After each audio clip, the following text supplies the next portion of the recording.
Hey everybody, Justin here. And there was one thing I forgot to mention about this new Galton board that I got. And this actually comes with one of the beads is a gold colored bead. And so it's mixed in among these 3,000 steel beads. So what that kind of helps illustrate is that individual outcomes, they're very difficult to predict with a good probability or whatever beforehand, In other words, try to predict where the gold colored bead will end up is very difficult. But we can do a pretty good job of predicting, on average or with some, confidence where the bead will end up.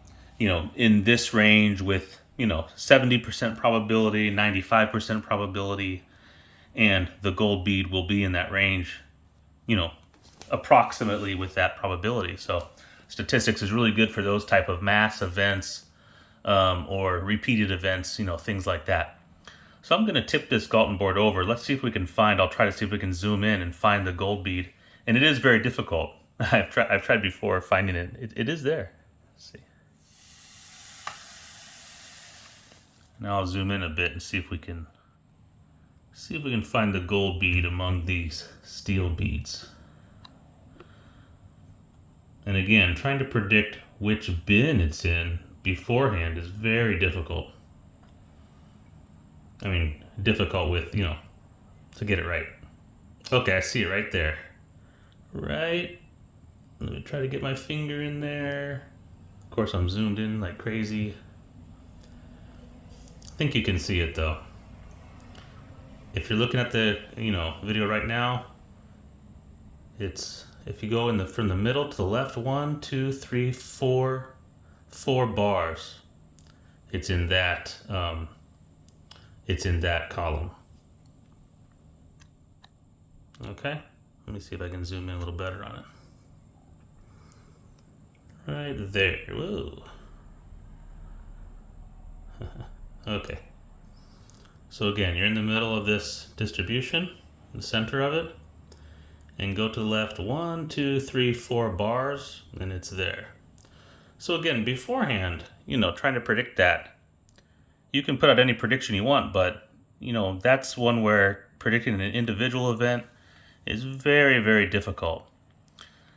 But what we can do is, if we look at these ranges here at the bottom of this bell curve, they'll give that mu, the Greek mu, is the mean, so the center of the distribution.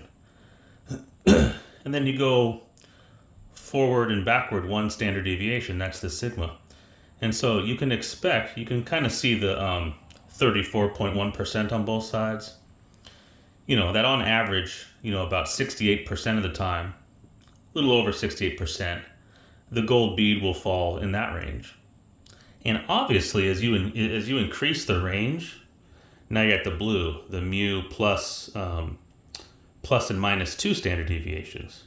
I'm sorry, not the blue, the next red one.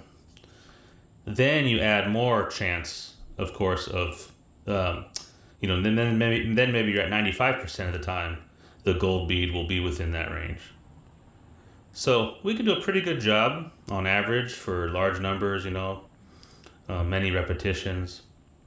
But clearly trying to predict single outcomes, and it doesn't matter frequentism, Bayesian, whatever. It's kind of just like a fact of the world that you can predict with whatever model, whatever method, but getting it exact is very difficult. So, all right. Well, thanks for watching this. I'll see you next video. Bye-bye.